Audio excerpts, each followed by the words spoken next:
তো আমরা প্রথম কথা হচ্ছে যে এই প্রোগ্রাম কেন করতেছি, কেন আপনাদের সামনে আসলাম আমরা, এটা কারণ কি?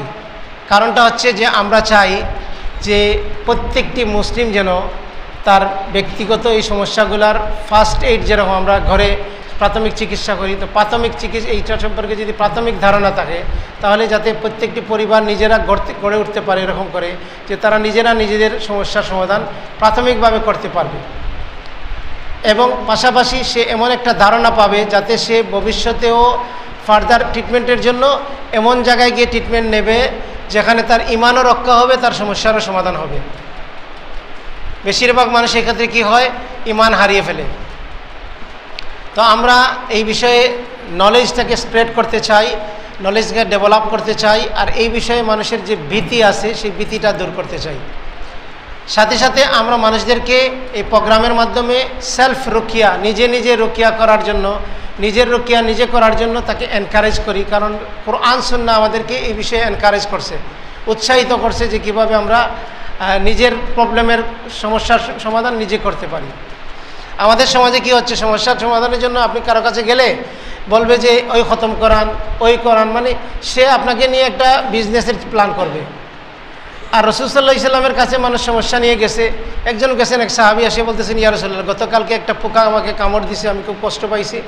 তো রাসূল বললেন যে তুমি যদি এই দোয়াটা পড়তে, তাহলে তুমি সারা রাত্রে নিরাপত্তা লাভ করতে, সিকিউর থাকতে, কোনো বিষাক্ত পোকামাকড় তোমাকে কামড় দিত না।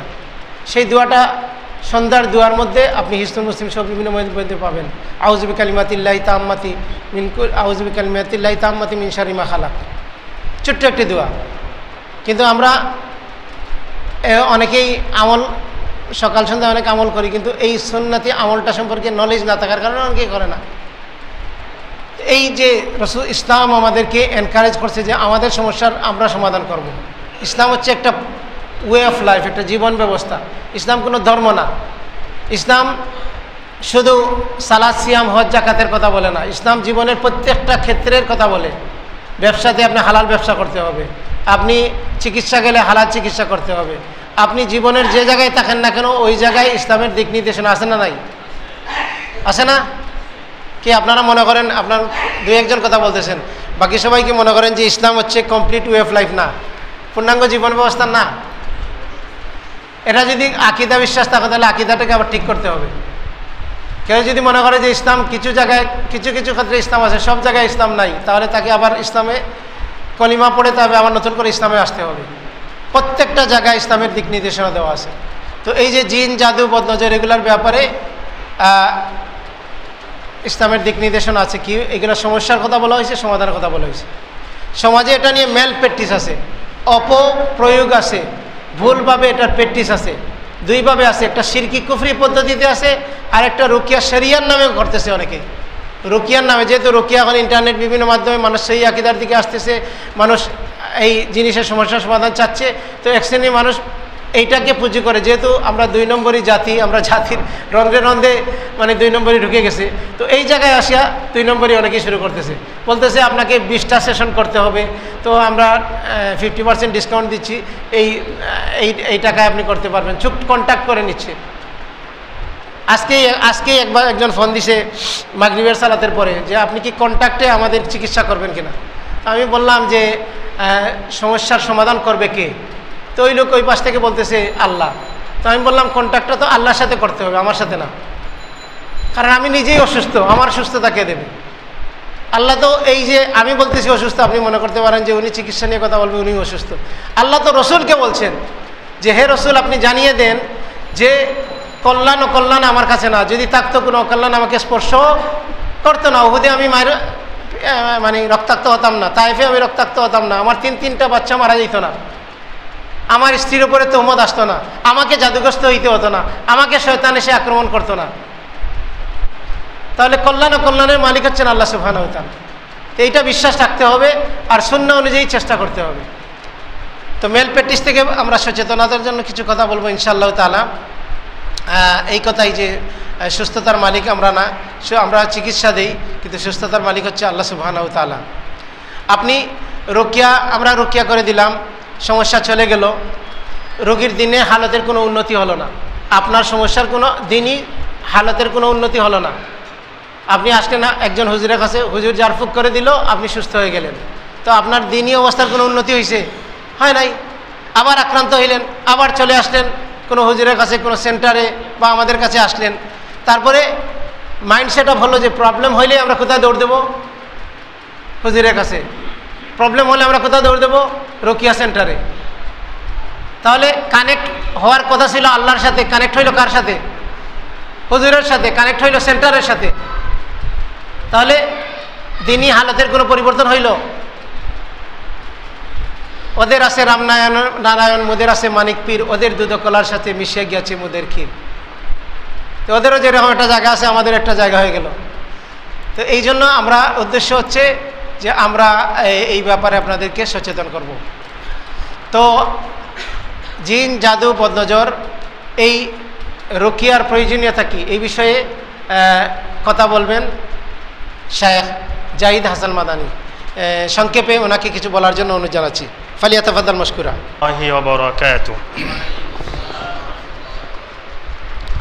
আপনারা আছেন না নাই? ইন্নাল হামদুলিল্লাহ ওয়াসসালাতু ওয়াসসালামু আলা রাসূলিল্লাহ ওয়া আলা আলিহি ওয়া সাহবিহি ওয়া মান ওয়ালা। আউযু বিল্লাহি মিনাশ শাইতানির রাজীম। ওয়াত্তাবাউ মা তাতলু শায়াতিনু আলা মুলকি সুলাইমান ওয়া মা কাফারা সুলাইমান ওয়ালাকিন্নাশ শায়াতিনা কাফারু। وقال النبي صلى الله عليه وسلم ارقوها فإن فيها نظرة।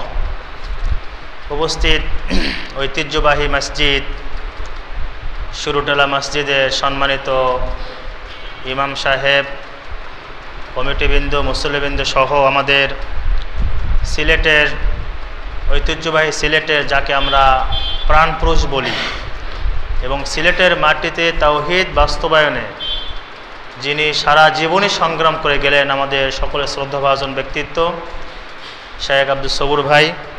উপস্থিত রয়েছেন আমাদের ওস্তাদ খোরশেদ আলম বাবুরাবি। আমি যেহেতু সময় অত্যন্ত সংক্ষিপ্ত, আমার একটা প্রোগ্রাম ছিল মাগরিব পরে রামপুরা এসিডি ইসলামিক সেন্টার, সেখান থেকে আসছি সরাসরি। দুটি কথা বলবো। প্রথম কথা হলো, এটা মনে রাখবেন, নবী মুহাম্মদুর রাসূলুল্লাহ কি বলতে হয় সাল্লাল্লাহু আলাইহি সাল্লাম, তাকে পর্যন্ত জাদু করা হয়েছিল, এটা জানেন তো। এবং আম্মা জান আয়েশাকে তিনি বলেছেন, আয়েশা, যদি তুমি দেখতে সেই কূপের পানি যেন রক্তিম বর্ণ, সেই কূপের পানি, এবং সেই কূপের আশেপাশে যে খেজুর গাছগুলো রয়েছে, মনে হচ্ছিল সেগুলো শয়তানের একটা শিং।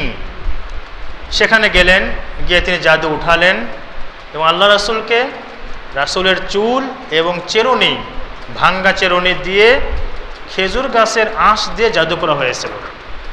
তো জাদু সত্য, এবং 6 মাস তার এত কষ্ট হয়েছিল, হাদিসে এসেছে তিনি কোনো কাজ করেননি, কিন্তু মনে হলো আমি করে ফেলেছি। তিনি স্ত্রীর কাছে যান নাই, মনে হতো আমি স্ত্রী মিলন করেছি, এত কষ্ট হচ্ছিল। সেই রাসূল নবী মুহাম্মদুর রাসূলুল্লাহ সাল্লাল্লাহু আলাইহি ওয়াসাল্লাম তিনি জাদুগ্রস্ত হয়েছেন, জাদু সত্য।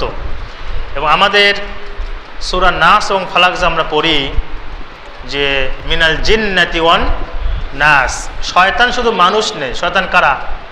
জিনেরাও। এরা আমাদের পিছনে সবসময় লেগে আছে আমাদের ক্ষতি করার জন্য। সাহাবী সহিহ বুখারীর হাদিস আবু সাঈদ খুদরি থেকে বর্ণিত, তিনি বলেন, আমরা একদিন এক এলাকায় গেলাম, যাওয়ার পরে দেখছি এলাকার যিনি প্রধান তিনি জাদুগ্রস্ত হয়েছেন বা বিষাক্ত কিছু তাকে দংশন করেছে। আমরা তাকে ঝাড়ফুঁক করলাম সূরা ফাতিহা দিয়ে। ঝাড়ফুঁক করার পর তিনি সুস্থ হয়ে গেলেন এবং আমাদেরকে 100 ছাগল দিলেন। সেই সময় 100 ছাগল মনে করেন কত টাকা। তো নবী সাল্লাল্লাহু আলাইহি ওয়াসাল্লামের কাছে এসে বলছে, আল্লাহ রাসূল, ঝাড়ফুঁক করেছি, সুস্থ হয়েছে, 100 ছাগল দিয়েছে। আল্লাহ রাসূল বললেন, ওয়ামা ইউদরিকা আন্না রুকিয়া, তুমি কিভাবে জানলে যে সূরা ফাতিহা এর মাধ্যমে ঝাড়ফুঁক করলে কি হয়? মানুষ ভালো হয়ে যায়। আল্লাহ রাসূল বললেন, তোমরা প্রত্যেকেই ছাগল নাও যারা ছিলে, ওয়াদরিবু লি বিসাম, এবং আমারও একটা ছাগলের একটা ভাগ আমার জন্য রাখো। তিনি সাব্যস্ত করলেন ঝাড়ফুঁকে কাজ হয়। সেই বুখারীর অন্য হাদিসে এসেছে, আল্লাহ রাসূল বসে আছেন, একজন ছোট্ট মেয়ে আসলো, তার মুখে ছিল কালো দাগ। তা আমাদের কাছে আসলে আমরা কি বলতাম? তেমন কিছু হয় নাই, ফেয়ার অ্যান্ড লাভলি মাখো ঠিক হয়ে যাবে, রং ফর্সা করে ক্রিম মাখো ঠিক হয়ে যাবে। আল্লাহ রাসূল বললেন ফাইন্নাহা আইন, যেটা হয়েছে বদ নজরের কারণে, তাকে তোমরা এখনই ঝাড়ফুঁক করো। একজন ছোট্ট বালিকা, তার গালে ছিল দাগ, কালো পোড়ার মতো দাগ ছিল। আল্লাহ রাসূল বললেন বদ নজরের কারণে হয়েছে, তোমরা এখনই ঝাড়ফুঁক করো। তাহলে ঝাড়ফুঁকের কার্যকারিতা রয়েছে। এবং আমি সৈয়দ আরব ইসলাম মদিনা ভার্সিটিতে দেখেছি, মদিনাতে বিভিন্ন হাসপাতালে একটা বিভাগ আছে কিসমুর রুকিয়া আশ-শারঈয়া, শরঈ ঝাড়ফুঁক বিভাগ। আমাদের দেশে হলে তো মনে করবে যারা হলো মানে কোন যুগের মানুষ, হাসপাতালে বিশ্বাস করে না, ঝাড়ফুঁকে বিশ্বাস করে। সেখানে হাসপাতাল আছে, হাসপাতাল পাশে একটি অফিস আছে, সেখানে হচ্ছে আপনার শরঈ ঝাড়ফুঁক বিভাগ। যারা অনেক ট্রিটমেন্ট করতেছেন, সুস্থ হচ্ছেন না, সেখানে বড় বড় আলেমদের মাধ্যমে ঝাড়ফুঁক করা হয়। সৌদের কথা বলছি, এজন্য ঝাড়ফুঁকের কার্যকতা রয়েছে। এবং আল্লাহ সুবহানাহু ওয়া তাআলা কোরআনুল কারীমকে শিফা বলেছেন। কোরআনুল কারীমের মাধ্যমে ঝাড়ফুঁক করলে, কথা বললে সেটি শিফা, আরোগ্য লাভ হয়। আল্লাহ রাসূল নবী আল্লাহ তাআলা স্বয়ং এটি কোরআনুল কারীমে বলেছেন, কোরআনকে তিনি শিফা বলেছেন। এবং নবী মুহাম্মদুর রাসূলুল্লাহ সাল্লাল্লাহু আলাইহি সাল্লাম তিনি বিভিন্ন দোয়া শিক্ষা দিয়েছেন, যেটা আমাদের ভাই বললেন হিসনুল মুসলিম, নাম শুনেছেন? অর্থ কি? মুসলিমদের দুর্গ। দোয়ার মাধ্যমে শয়তান থেকে আপনাকে আল্লাহ তাআলা হেফাজত করবেন। এবং নবী মুহাম্মদুর রাসূলুল্লাহ সাল্লাল্লাহু আলাইহি সাল্লাম বলেছেন, যদি কেউ কোনো জায়গায় যায়, গিয়ে যদি বলে আউযু বিকালিমাতিল্লাহি তাম্মাতি মিন শাররি মা খালাক, ওই জায়গা থেকে না সরা পর্যন্ত কোনো কিছুই তার কোনো ক্ষতি করতে পারবে না। যদি আমাদের সামনে একটা নাপা ট্যাবলেট দেওয়া হয়, নাপাই ধরেন, আরও অনেক কিছু আছে, আমাদের প্রচণ্ড বিশ্বাস হয় যে জ্বর থাকবে না। কিন্তু আমাদের ইমানটা এত দুর্বল, আল্লাহর কালামের ক্ষেত্রে, নবীর হাদিসের ক্ষেত্রে এই বিশ্বাসটা হয় না। কারণ আমাদের ইমানে কি আছে? ঝামেলা আছে। আল্লাহ বলেছেন কোরআন শিফা, নবী মুহাম্মদুর রাসূলুল্লাহ সাল্লাল্লাহু আলাইহি সাল্লাম বলেছেন, হাদিসে অনেক দোয়া শিক্ষা দিয়েছেন, এর মাধ্যমে রোগ মুক্ত হয়ে যায়, রোগ ভালো হয়ে যায়। কিন্তু আমাদের বিশ্বাসটা বেশি হয় নাপার প্রতি, আল্লাহর কথার প্রতি না, রাসূলের কথার প্রতি না। কারণ আমাদের ওই পরিমাণ ঈমান আমাদের এখনো আসে নাই। আল্লাহ রাসূল বলেছেন, আপনারা জানেন, যদি কেউ ঘুমানোর সময় কি পড়ে? আয়াতুল কুরসি পড়ে, সারা রাত তার জন্য আল্লাহ তাআলা একজন ফেরেশতা নিযুক্ত করে রাখেন, ফজর পর্যন্ত তার বাড়িতে কোনো দুষ্ট জিন শয়তান, কোনো চোর পর্যন্ত তার বাড়িতে চুরি করতে পারবে না। এই বিশ্বাস কি হয় আপনাদের? রাসূলের কথা। কিন্তু আমাদের ওই বিশ্বাসটা নাই। আবার এটু মনে করবেন, ভাই বলেছেন যে আমাদের দেশে ঝাড়ফুঁকের একটা ব্যবসা আছে, যারা অবৈধভাবে ঝাড়ফুঁক করে এবং টাকা কামায়। আমি আপনাদেরকে একটা উপদেশ বা পরামর্শ দেব, সেটি হলো, যদি আপনি দেখেন যে আপনার সমস্যা হচ্ছে, আজকে এক ভাই মেসেজ পাঠাচ্ছেন আমার কাছে, ওই ভাইয়ের স্ত্রী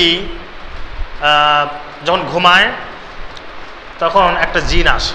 জিন বলতে কিছু একটা আসে, বিভিন্ন ওই যে নায়ক নায়িকা যারা আছে, যারা ছবি করে, সেই তাদের রূপ ধরে আসে, এসে জোরপূর্বক ওই তার ওয়াইফের সাথে সহবাস করে, মিলন করে। তিনি বুঝতে পারেন। আর এক ভাই আমাদের কলিগের মধ্যেই, তিনি এরকম সুন্দর স্বাস্থ্যবান ছিলেন, এখন দেখে মনে হবে একদম শুকে গিয়েছেন। তার কাছে ওই জিনেরা আসে, বিভিন্ন নায়িকা রূপ ধরে আসে, এসে তার কাছে জোর করে মিলন করে। এই বিষয়গুলো সত্য, এই বিষয়গুলো বাস্তবতা আছে, যে আপনার ক্ষতি করার জন্য দুষ্ট জিন শয়তান আছে, আপনার ক্ষতি করার জন্য মানুষের বদনজর আছে, আপনার ক্ষতি করার জন্য মানুষের হিংসা আছে। শুধুমাত্র কোনো ব্যক্তি যদি আপনাকে দেখে বলে ও সেই রকম, তো তাহলে আপনি শেষ, আপনার বদনজর লেগে যাবে।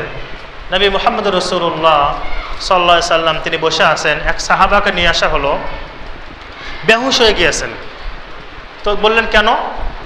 বলছে আমি গোসল করেছিলাম পুকুরে বা ঝর্ণায়, খোলা মাঠে, গায়ে কোনো কাপড় ছিল না। সাহাবী অত্যন্ত সুদর্শন ছিলেন।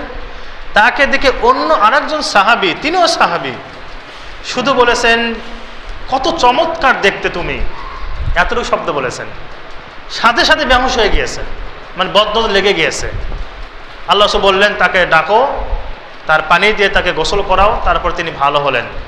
অন্য হাদিস আল্লাহ রাসূল বলেছেন বদনজর সত্য, যদি উটকে কোনো কিছু পাতিলে নিয়ে যায়, মানে উটকে যদি কোনো কিছু মেরে ফেলতে পারে, শুধু মানুষের চোখের দৃষ্টিটাই যথেষ্ট।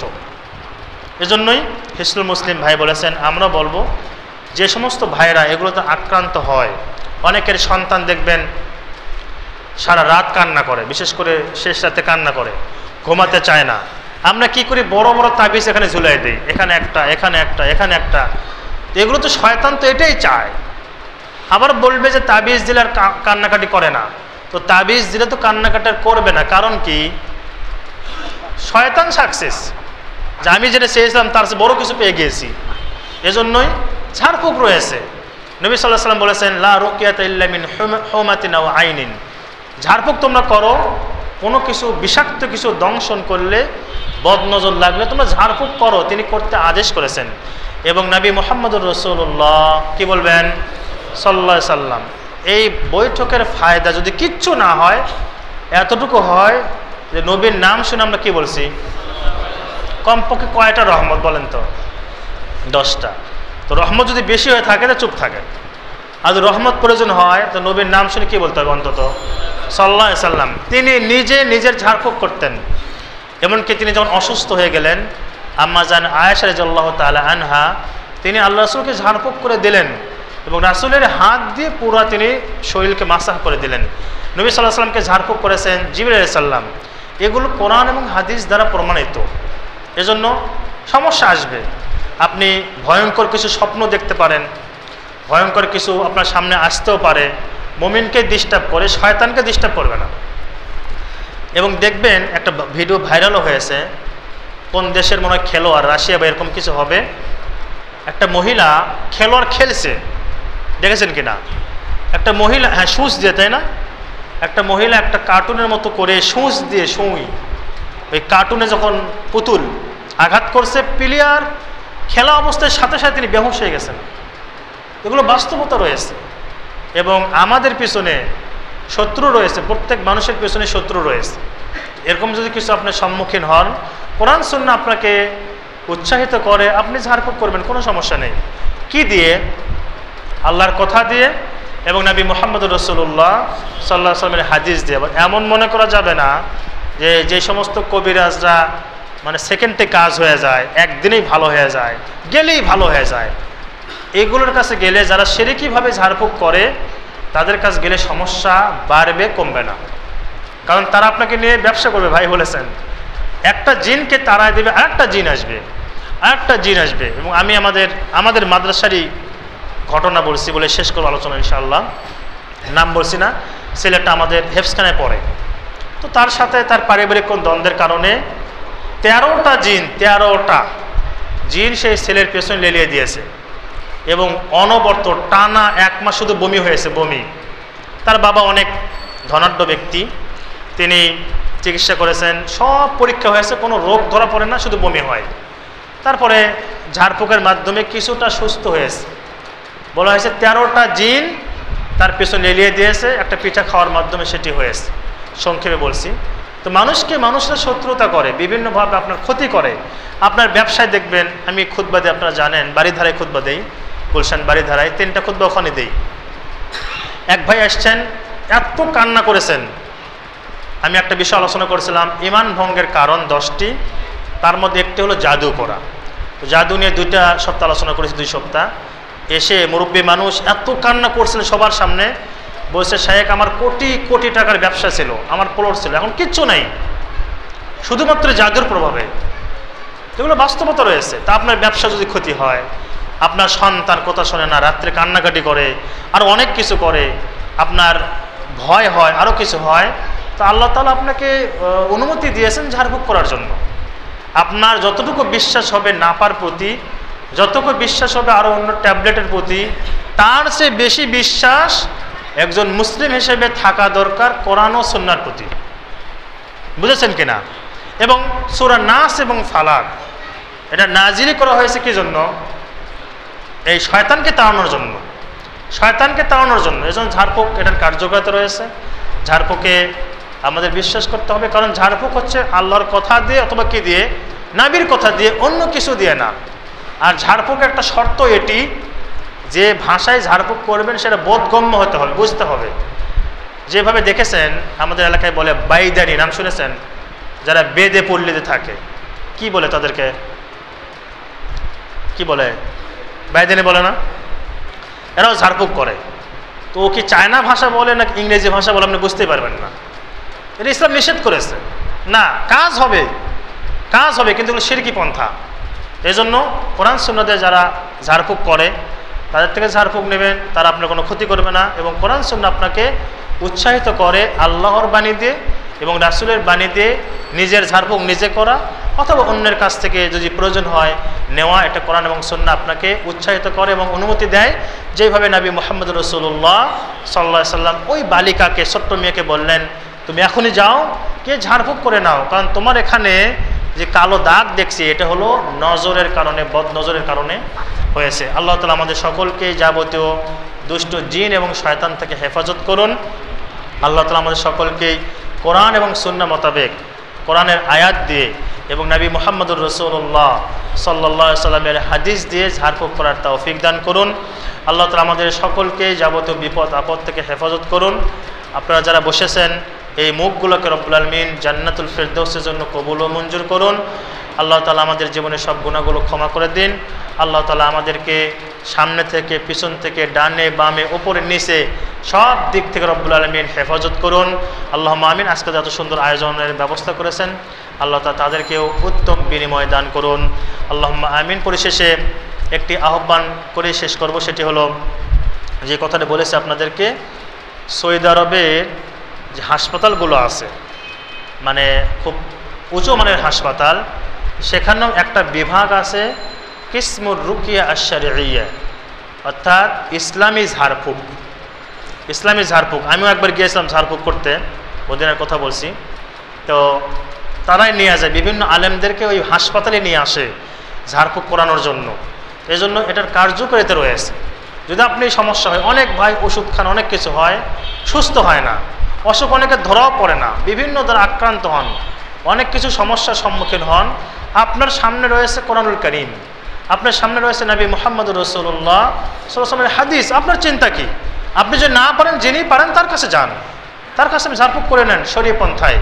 আল্লাহ তাআলা আমাদের সকলকেই যাবতীয় বিপদ আপদ থেকে হেফাজত করুন এবং আমাদেরকে আল্লাহ তাআলা কোরআনের উপরে এবং হাদিসের উপর থাকার তৌফিক দান করুন। কোরআনের বাণী, হাদিসের বাণীকে মাথার উপরে তাজ হিসেবে রাখার তৌফিক দান করুন। আল্লাহুম্মা আমিন। এবং এই যে ওষুধ যেগুলো আমরা বলি, এগুলো মানুষেরা গবেষণা করে বের করেছে। আর কোরআনের কথা কার কথা? কোরআনের কথা কার কথা? হাদিসের কথা কার কথা? তো না পারছে ওগুলোর প্রতি বিশ্বাস বেশি হওয়া দরকার, আমাদের বেশি হওয়া দরকার। আপনি ঘুমাবেন, হাদিসে এসেছে যে কাজগুলো করে ঘুমান দরকার, আপনি ঘুমিয়ে যান। ঘুম থেকে উঠে যে কাজগুলো করা দরকার আপনি সেগুলো করেন। ঘুমানোর সময় বিসমিল্লাহ দরজা লাগিয়ে দেন।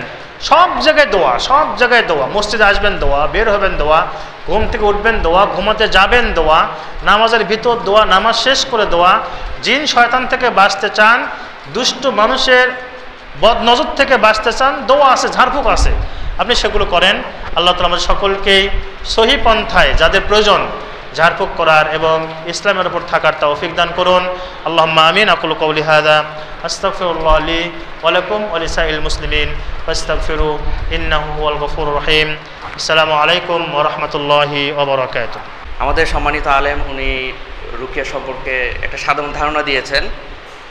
আমি ছোট্ট করে শুধুমাত্র একটা প্রশ্ন আপনাদের করতে চাই, জিন জাদু এই বিষয়টি সব থেকে বেশি প্র্যাকটিস হয় কোথায়, কোন দিকে হবে? আপনার কি ধারণা পুরো পৃথিবীর মধ্যে কোন দিকের মানুষের মধ্যে এই প্র্যাকটিসটা সব থেকে বেশি? আমরা সাধারণ মনে করি যে বাংলাদেশে বেশি, আরও মনে করি গ্রামে বেশি, কিন্তু বাস্তবতা হচ্ছে সব থেকে বেশি প্র্যাকটিস হয় ইউরোপ আমেরিকায়। আমেরিকার ক্যালিফোর্নিয়াতে একটা মন্দির আছে, লুসিফার মন্দির, সেখানে প্রকাশ্যে শয়তানের পূজা করা হয়। অ্যান্টনি ল্যাভে সে ছিল হচ্ছে আপনার শয়তানের সব থেকে বড় উপাসক।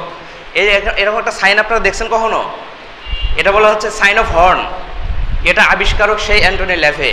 সে প্রথম শয়তানের পূজাটাকে খুব ইউরোপে জনপ্রিয় করে। মেক্সিকোতে একটা শহরে প্রত্যেক মাসে এরকম একটা নির্দিষ্ট দিনে হাট বসতো, যেখানে জাদুর উপকরণ বিক্রি হয়, মানুষের মাথার খুলি, হাড্ডি, বিভিন্ন উদ্ভট সব জিনিসগুলো। শুধু তাই না, এই যে বড় বড় যে ব্যান্ড তারকারা, মেটাল ব্যান্ড নামে একটা আছে, ওদের আপনার গানের কথাগুলো দেখবেন সেখানে প্রকাশ্যে শয়তানকে ডাকা হয়, শয়তানের পূজা করা হয়। তো আমরা আসলে আমাদের কাছে জিন জাদুর আলোচনাটা অনেকটা মনে হয় কি এটা মানে একটা খ্যাত, এটা মানে গ্রাম্য আলোচনা, কিন্তু এটা একটা বাস্তবতা। বরং বাংলাদেশ, ভারত, পাকিস্তানের থেকেও ইউরোপ, আমেরিকাতে এটা অনেক বেশি প্র্যাকটিস হয়। তার একটা ছোট্ট উদাহরণ বলি, 2010 সালে একটা ডিসকভারি চ্যানেল আছে না, এখানে তো সব সায়েন্টিফিক প্রোগ্রামগুলো হয়। সেখানে একটা প্রোগ্রাম হতো দ্য হন্টেড হাউস। সেই প্রোগ্রামটাতে বিভিন্ন আমেরিকার যে বাড়িগুলোতে ভৌতিক কাহিনী ঘটতো সেগুলোর উপর একটা ডকুমেন্টারি। এছাড়া 1990 থেকে 2015 পর্যন্ত অ্যাভারেজে প্রতি বছরে 20টার উপরে হন্টেড মুভি মানে ভৌতিক মুভি তৈরি হয় হলিউডে। কথা হলো ভূত বা এগুলো যদি একবারে অলৌকিক বা এগুলোকে তারা ইগনোর করতো সায়েন্সের নামে, তো ওদের মধ্যে এত আগ্রহ কেন? 2 নম্বর বিষয়, আমাদের মধ্যে এই বিষয়টি নিয়ে যখন আলোচনা হয় তখন 2 ধরনের প্রান্তিক মানুষ পাওয়া যায়। এক শ্রেণীর প্রান্তিক মানুষ হচ্ছে যারা সব কিছুর মধ্যে গিয়ে জাদু খুঁজে পায়। বউয়ের সাথে ঝগড়া লাগছে, নিশ্চয়ই কেউ জাদু করছে। পড়ালেখা ভালো হচ্ছে না, নিশ্চয়ই কেউ জাদু করছে।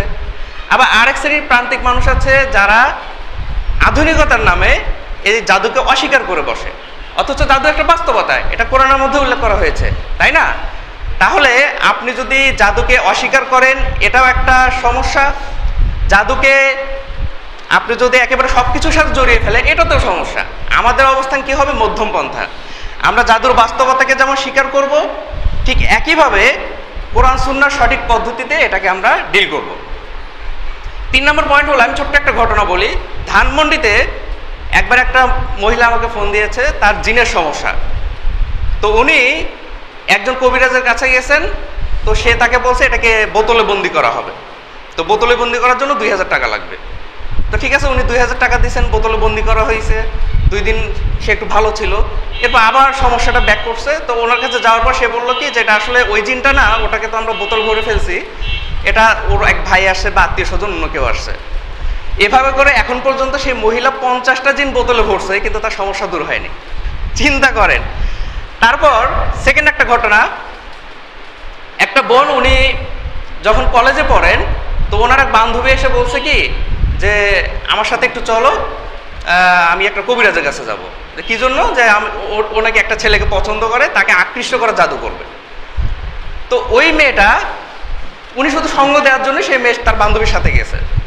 এবার জাদুঘরের কাছে যাওয়ার পর তো প্রথম যে মেয়ে, সে তার কাছে যতটুকু করে তাবিজ টাবিজ নিছে। তো এবার ওই জাদুকর তার সাথে সেই বান্ধবীকে বলছে যে তোমার নাম কি? তার নাম বলছে। তোমার মায়ের নাম? এটাও জিজ্ঞেস করছে। এরপর এই 2টা তথ্য জানার পর সাথে সাথে তার অতীতের অনেক তথ্য বলে দিচ্ছে, তুমি অমুক দিন অমুক জায়গায় এই কাজ করছো, এইভাবে তার অনেক তথ্যগুলো বলে দিচ্ছিল। তো সেই মেয়েটা তো প্রচণ্ড নার্ভাস হয়ে গেছে।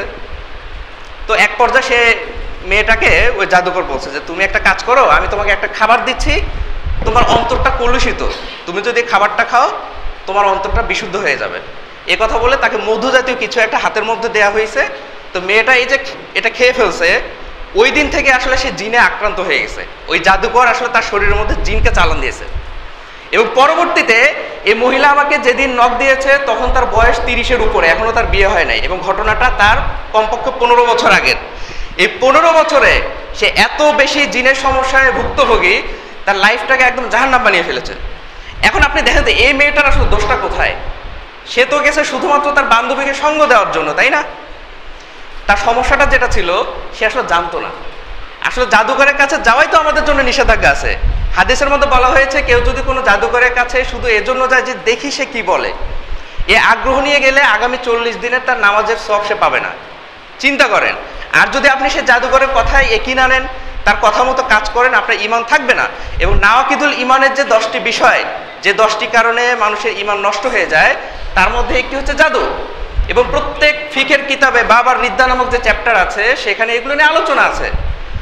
তো এই 2টা ঘটনা থেকে আমি শুধুমাত্র আপনাদেরকে সংক্ষেপে এটা বোঝাতে চাইলাম যে আসলে আমরা এই বিষয়গুলো সম্পর্কে কেন জানতে হবে। জানতে হবে এই কারণে কারণ আপনি যদি এই বিষয়গুলো সম্পর্কে না জানেন, আপনি যে কোনো সময় বিভ্রান্ত হয়ে যেতে পারেন এবং আপনার ঈমান নষ্ট হতে পারে। কেন? কারণ আরবিতে জাদুকে বলা হয় সেহর। এর অর্থই হচ্ছে যা কিছু গোপন থাকে। জাদুর সাথে সম্পৃক্ত প্রত্যেকটা বিষয় আপনি বাইরে থেকে কিচ্ছু দেখবেন না, বাইরে থেকে দেখবেন একরকম, ভিতরে আসলে অন্য কিছু। উদাহরণস্বরূপ আপনি বিভিন্ন তাবিজ দেখি না আমরা, একটা তাবিজ খুলে দেখবেন সেখানে কোরআনের আয়াত লেখা আছে, তা আপনি দেখে বলবেন যে কি সমস্যা কোথায়, এখানে শিরকটা আসলে কোত্থেকে। এই যে বিষয়গুলো যেগুলো আপনি স্বাভাবিকভাবে ধরতে পারেন না, এই কারণে এটাকে বলা হয় সেহর। এখন আমি আপনাদেরকে অল্প সময় শুধুমাত্র এতটুকু ক্লিয়ার করব যে আমরা যারা সাধারণ মানুষ আছি, আমরা চাই আমরা শিরক কুফরি থেকে বেঁচে থাকব, কিন্তু আমরা বিভ্রান্ত হয়ে যাই কখন, যে এইসব তাবিজি কাজগুলো যারা করে অধিকাংশই দেখা যায় কেউ কোনো মাদ্রাসার শিক্ষক, হয়তোবা কোনো মসজিদের ইমাম। আমরা সাধারণ মানুষের বিভ্রান্ত হয়ে যাই এখানে যে আমি তো হুজুরের কাছ থেকে নিছি এটা, তাই না? তাহলে আমি আসলে কিভাবে ফিল্টার করতে পারবো যে কোন ব্যক্তি কোরআন সুন্নাহর মাধ্যমে চিকিৎসা করছে আর কোন ব্যক্তি কুফরের মাধ্যমে চিকিৎসা করছে? আমি আপনাদেরকে কয়েকটা লক্ষণ বলে দিচ্ছি, এই লক্ষণগুলো ভালো করে মুখস্থ করবেন এবং এখান থেকে যাওয়ার পর ভবিষ্যতে কখনো যদি কারোর মধ্যে এই লক্ষণগুলোর কোনোটাও আপনারা দেখতে পান, আপনার কাজ হচ্ছে তার থেকে দূরে থাকা। ইভেন আমার মধ্যেও যদি সেই লক্ষণ দেখেন, আপনার কাজ হবে আমার থেকে দূরে থাকা। প্রথম লক্ষণ হলো, যদি কোনো ব্যক্তি আপনাকে নাম জিজ্ঞেস করে এবং মায়ের নাম জিজ্ঞেস করে, জাদুর সব থেকে একটা গুরুত্বপূর্ণ উপাদান হচ্ছে নাম। সে আপনার নাম এবং আপনার মায়ের নামটাকে নিয়ে সে বিশেষ পদ্ধতিতে একটা জাদু করে আপনার অতীতের সমস্ত তথ্য যেমন বলে দিতে পারবে, সেই সাথে জাদুর সাথে সম্পৃক্ত সমস্ত কাজের জন্য এই নামটা খুব জরুরি। এগুলো কেন জরুরি, এগুলো ব্যাখ্যা করতে গেলে ঘন্টার পর ঘন্টা লেগে যাবে। আজকে আমি শুধুমাত্র সামারি বলছি। এজন্য কোনো হুজুর, কোনো বুজুর্গ, যত বড় বুজুর্গ হোক, আপনি যদি তার কাছে গেছেন ঝাড়ফুঁক নেওয়ার জন্য, সে আপনাকে নাম জিজ্ঞেস করলো এবং মায়ের নাম জিজ্ঞেস করলো। অনেকে হয়তো একটু কৌশল করে মায়ের নাম জিজ্ঞেসের পাশাপাশি জিজ্ঞেস করে যে বাবার নাম কি, কয় ভাই বোন, মানে এমন স্টাইলে জিজ্ঞেস করবে আপনি ভাববেন আপনার পরিচয় নিচ্ছে। কেমন? তাহলে বুঝবেন এখানে ঝামেলা আছে। 2 নম্বর লক্ষণ, সে আপনাকে জিজ্ঞেস না করে আপনার তথ্য বলে দেবে। আপনি গেছেন, আপনাকে দেখে বলবে হ্যাঁ তুমি তো অমুক জায়গা থেকে আসছো, এই সমস্যা নিয়ে আসছো। এখন আমরা সাধারণ মানুষ ভাবি ওরে বাপরে, এ তো বিশাল বড় জাননেওয়ালা লোক, আমাকে দেখেই আমার সমস্যা বলে দিচ্ছে, তার মানে অবশ্যই আমি এনার কাছে আমার সমস্যার সমাধান পাবো। এখন কথা হলো, উনি এই তথ্যটা কিভাবে বলে দেন? এই তথ্যটা বলে দেন উনি জিনের মাধ্যমে। এই ব্যক্তি, তার সাথে একটা জিনের সম্পর্ক আছে এবং সেই জিনের তিনি পূজা করেন। জিনের পূজার মাধ্যমে তিনি এই জিনকে নিজের কাছে নিয়েছেন। সূরা আনআমের 128 নম্বর আয়াতে আল্লাহ সুবহানাহু ওয়া তাআলা বলেছেন, ওয়া ইয়াউমা ইয়াহশুরুহুম জামিআন ইয়া মা'শারাল জিন্নি ক্বাদ ইসতাকসারতুম মিনাল ইনস। সেদিন কিয়ামতের দিন একদল জিনকে উদ্দেশ্য করে আল্লাহ সুবহানাহু ওয়া তাআলা বলবে, হে জিন সম্প্রদায়, তোমরা তো অনেক মানুষকে বিভ্রান্ত করেছো। তখন ওই সব মানুষ এবং জিন যারা দুনিয়াতে বন্ধুত্ব রাখতো, সম্পর্ক রাখতো, তারা উভয় নিজের ভুল স্বীকার করে বলবে, রব্বানা ইসতামতা বা'দুনা বিবাদ। এরকম আমরা স্বীকার করছি আমরা দুনিয়াতে একজন আরেকজনের দ্বারা ফায়দা নিছি, এখন কি আমাদের কোনো ক্ষমা আছে? তখন আল্লাহ বলবেন যে না, তোমাদের উভয়ের জন্যই জাহান্নাম। এই আয়াত থেকে দেখা যাচ্ছে একদল ব্যক্তিকে জাহান্নামে দেয়া হচ্ছে শুধু এ কারণে তারা জিনের সাথে সম্পর্ক রাখতো, যে কারণে আমাদের শরীয়তে নিষেধ করা হয়েছে আমরা জিনের সাথে কোনো সম্পর্ক রাখতে পারবো না। জিনদের শরীয়তেও নিষেধ করা হয়েছে তারা মানুষের কাছে আসতে পারবে না, মানুষের সাথে কোনো সম্পর্ক রাখতে পারবে না। কিন্তু যারা জাদুকর, এরা বিশেষ পদ্ধতিতে জিনকে ডাকে এবং জিনের সাথে যোগাযোগ করে জিনের সন্তুষ্টি হাসিল করে। তখন ওই জিন সন্তুষ্ট হয়ে একটা ছোট জিনকে বাধ্য করে যে তুই এখন সবসময় এর সাথে থাকবি, ও তোকে যে কাজ করতে বলে তুই সে কাজ করবি। তখন থেকে ওই জিনটা এর সাথে থাকে। কিন্তু স্বাভাবিকভাবে কোনো মানুষের এই ক্ষমতা নেই যে সে একটা জিনকে ইচ্ছামতো ধরে তাকে ব্যবহার করতে পারবে। কেন নেই? কারণ সূরা সাদের 35 নম্বর আয়াতে আল্লাহ সুবহানাহু ওয়া তাআলা বলেছেন সুলাইমান আলাইহিস সালামের একটা দোয়ার কথা। তিনি দোয়া করেছেন, রব্বি হাবলি মুলকান লা ইয়ামবাগি লি আহাদিম মিন বা'দি। হে রব, আপনি আমাকে এমন সাম্রাজ্য দান করুন, এমন ক্ষমতা দান করুন যেটার মালিক আমি ছাড়া এই দুনিয়াতে আর কেউ হবে না। এবার আল্লাহ সুবহানাহু ওয়া তাআলা তাকে বিশেষভাবে এই দোয়ার কারণে 3টা ক্ষমতা দিয়েছিলেন। তার একটা হলো তিনি পশু পাখির ভাষা বুঝতে পারতেন, 2 নম্বর হলো তিনি বাতাসকে কন্ট্রোল করতে পারতেন, 3 নম্বর হলো তিনি জিনকে কন্ট্রোল করতে পারতেন। এবার আল্লাহ সুবহানাহু ওয়া তাআলার প্রতিশ্রুতি, কিয়ামতের আগ পর্যন্ত দ্বিতীয় কাউকে এই ক্ষমতাগুলো দেয়া হবে না। তাহলে বাহ্যিকভাবে আমরা যদি দেখি কোনো ব্যক্তিকে যে সে জিনকে কন্ট্রোল করছে, জিন পোষে, আমরা শুনি না, তাহলে যেটা বুঝবেন সে অবশ্যই মিথ্যুক। সে যেটা করে, সে আগে অন্য কোনো জিনের পূজা করেছে, সেই জিনের সন্তুষ্টি হাসিলের মাধ্যমে এই জিনকে সে সাথে পেয়েছে। এখন এই জিনের কাছে আপনি যখন এই ব্যক্তির কাছে যাবেন, আপনার সাথে একটা শয়তান আছে, ওই জিন করবে কি আগেই আপনার সেই শয়তানের থেকে আপনার সমস্ত তথ্য জেনে নেবে। এরপরও কানে কানে বলবে, তখন সে বলবে তুমি অমুক জায়গা থেকে এসেছো, তোমার এই সমস্যা, তুমি এই শেষ। এখন বুঝতে পারছেন যে আপনাকে জিজ্ঞেস না করে কিভাবে তথ্য বলে দিতে পারে? কোনো আলেম, কোনো নেককার ব্যক্তির পক্ষে এভাবে সম্ভব নয় আপনাকে জিজ্ঞেস না করে আপনার অতীতের এ ধরনের তথ্য বলে দেয়া। 3 নম্বর লক্ষণ, সময় কি বেশি নিয়ে ফেললাম? 3 নম্বর লক্ষণ হচ্ছে সেই ব্যক্তি যিনি কুফরি কালাম ব্যবহার করেন, তিনি আপনাকে এমন সব জিনিস চাইবে, যেমন ছবি, কাপড়ের ছেঁড়া অংশ, নখের অংশ, চুল। যদি এ ধরনের কোনো উপাদান সে চায়, আপনি 100% নিশ্চিত থাকবেন সে কোরআন সুন্নাহ চিকিৎসা করছে না, সে একজন জাদুকর। কারণ কোরআন সুন্নাহ চিকিৎসাতে এ ধরনের উপাদানের কোনো প্রয়োজন হয় না, কিন্তু কুফরি কালামের চিকিৎসার জন্য এই উপাদানগুলো প্রয়োজন হয়। এরপর সে আপনাকে এমন কিছু করতে দেবে, যেমন কালো কালো পাখি জবাই করতে বলবে, ছাগল জবাই করতে বলবে, কিংবা একটা নির্দিষ্ট মন্ত্র দিয়ে বলবে কি এটা অমুক সময়ে নির্দিষ্ট আসনে বসে এতবার পড়তে হবে, অথবা একটা কাগজের ছেঁড়া অংশ দিয়ে বলবে এটাকে মোমবাতির সাথে জ্বালিয়ে এটা ধোঁয়াকে নাক দিয়ে শুষে নিতে হবে। এ ধরনের উদ্ভট যদি কোনো ধরনের কাজকর্ম দেয়, অবশ্যই নিশ্চিত থাকবেন সে জাদুর সাথে সম্পৃক্ত। এবং আরেকটা লক্ষণ হচ্ছে, আপনি যার কাছে রুকিয়া করতে যাচ্ছেন বা চিকিৎসার জন্য যাচ্ছেন, আমরা তো জানি যে এটা যেহেতু কোরআন সুন্নাহর একটি সম্মানিত ব্যাপার, তো যারা তুলনামূলকভাবে বেশি দিনদার তারাই তো এই ধরনের কাজ করার কথা, তাই না? কিন্তু অনেক সময় এমন হয় মানুষ হিন্দু মহিলার কাছে যায়, হিন্দুর কাছে যায়। মিরপুরে এক ঘটনা বলি, ওখানে নাকি কোনো এক হুজুর আছে, আমার এক পরিচিত খালা, ওনার বাচ্চা হয় না। ওনার কাছে যাওয়ার পরে তিনি তাকে বলছে 7 ঘাটের পানি নিয়ে অমুক রাস্তার মোড়ে রাত 12টার সময় গোসল করতে হবে। আচ্ছা আপনি বলেন, আপনি মনে করেন ইসলাম সম্পর্কে কিছুই জানেন না, কিন্তু এতটুকু জানেন যে একটা মহিলাকে এভাবে প্রকাশ্যে রাস্তার মধ্যে গভীর রাতে গোসল করতে বলে, এটা কোনো ইসলামিক নিয়ম হতে পারে না, তাই না? কিন্তু মানুষ কেন যেন ওখানে গিয়ে বশীকরণ হয়ে যায়। সে মহিলা ঠিকই সেই কাজ করছে, একদম প্রকাশ্যে ঢাকার মধ্যে একটা জায়গায় রাস্তার মোড়ে গিয়ে গোসল করে আসছে। তো এই হচ্ছে বিষয়। তো মোটামুটি অল্প সময়ের মধ্যে আমি আপনাদেরকে একটা ধারণা দিলাম যে আপনি যদি এই বিষয়গুলো সম্পর্কে জ্ঞান না থাকে, আপনি অনেকভাবে প্রতারিত হবেন, আপনার ঈমান নিয়ে খেলা হবে। এজন্য আমাদের প্রত্যেকের জন্যই দায়িত্ব বিষয়গুলো সম্পর্কে একটা সাধারণ জ্ঞান রাখা। আমি যে লক্ষণগুলো বললাম, আমরা এরপর থেকে যদি কখনো কারো কাছে কোরআনের চিকিৎসা করতে চাই, আমাদের কোরআনের চিকিৎসা পদ্ধতি খুবই সিম্পল।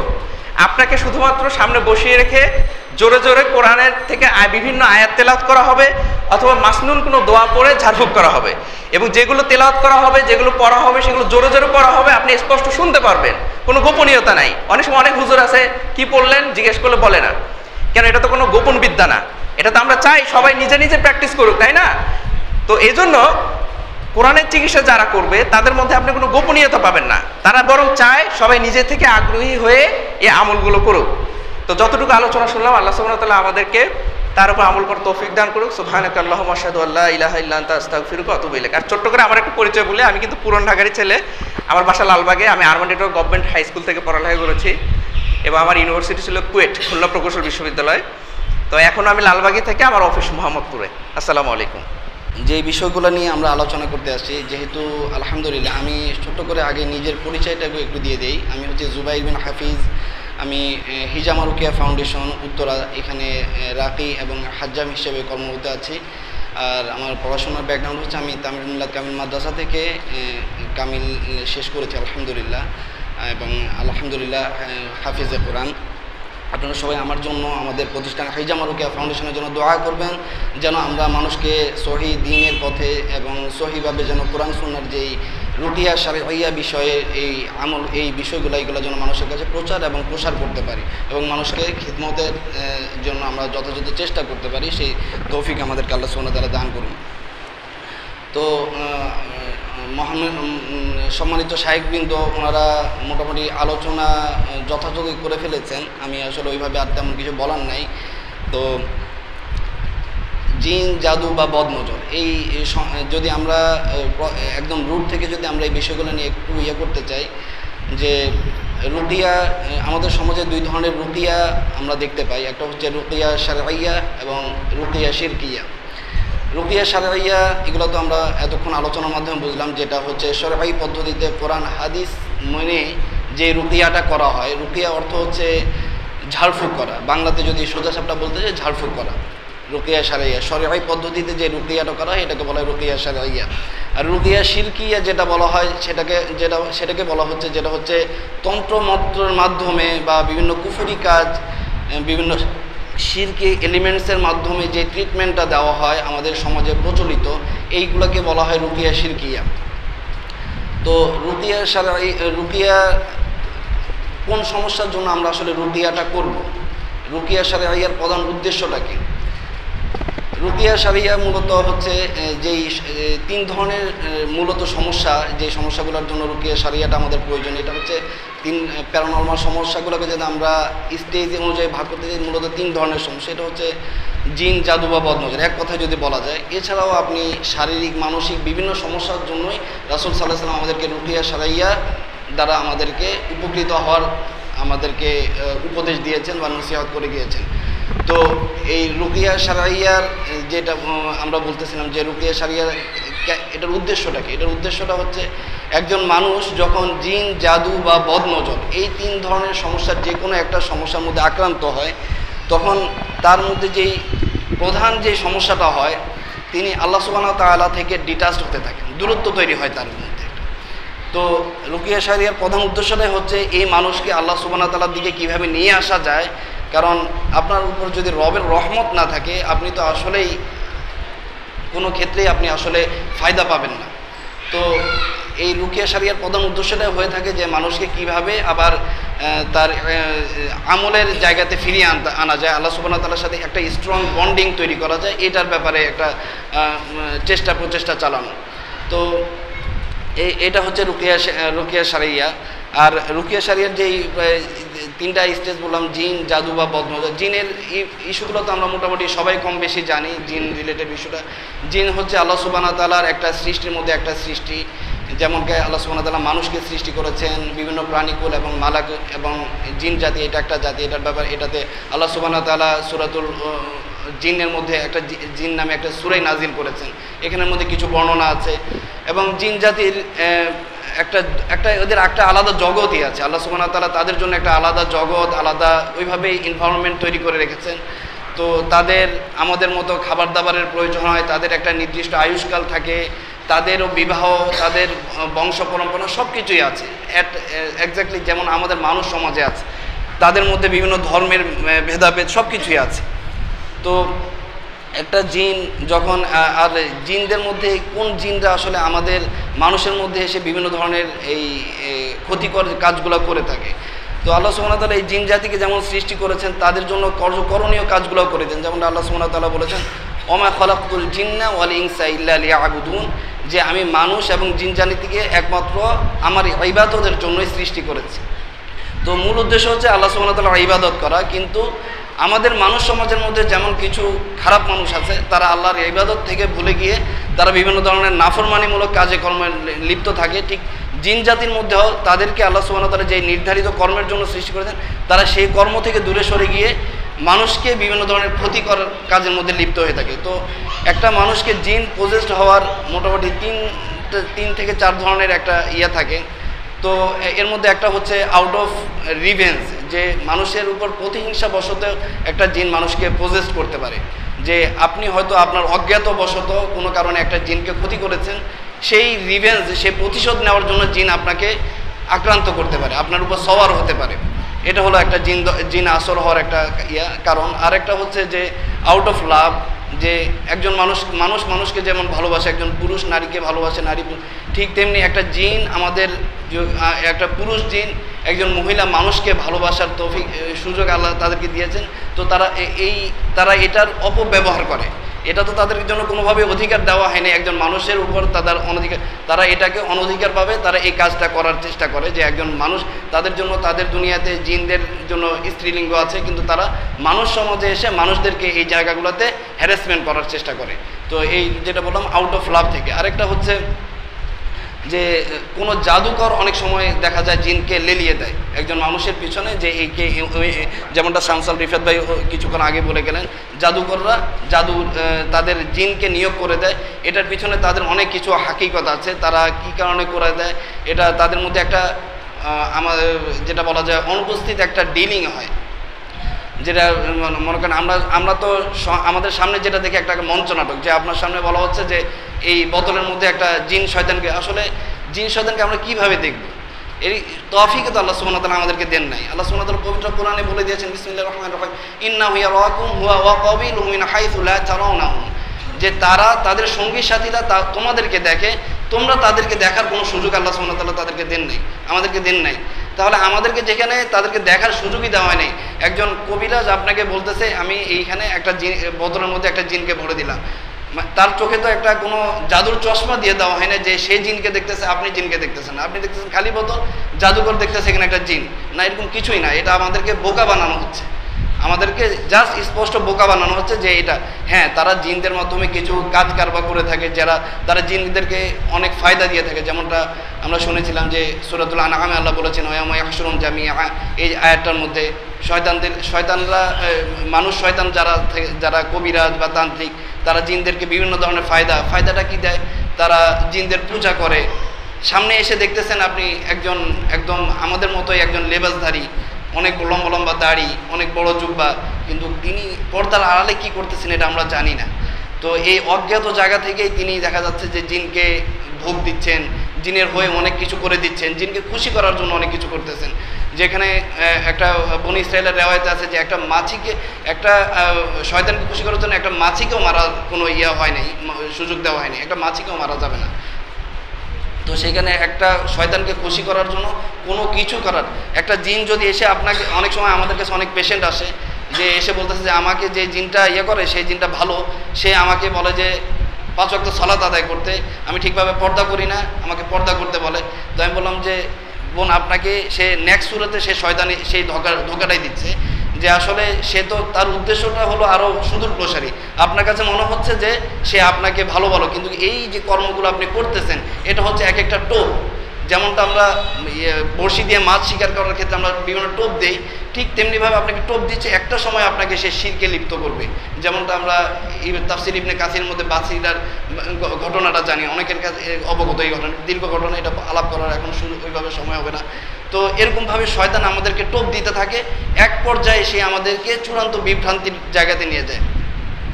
তো এইভাবে যে শয়তান আমাদেরকে বিভিন্নভাবে নানা বিভ্রান্ত করে আমাদেরকে তার পথভ্রষ্ট করার মূল উদ্দেশ্যটাই থাকে সে আমাদেরকে সে আমাদেরকে কী করবে, সে আমাদেরকে জাহান্নামের দিকে নিয়ে যাবে। যে আল্লাহ সূরাতুল আরাফের মধ্যে আল্লাহ বলতেন সুম্মা লাআতিয়ান্নাহুম মিন বাইনি আইদিহিম ওয়া মিন খালফিহিম ওয়া আন আইমানিহিম ওয়া আন শামাইলিহিম ওয়া লা তাজিদু আকসারুহুম শাকিরিন, সে তোমাদের কাছে অবশ্যই সে তোমাদের কাছে আগমন করবে, তোমাদের ডান থেকে বাম থেকে, সামনে থেকে পিছন থেকে। তো এইভাবে সে আমাদের জন্য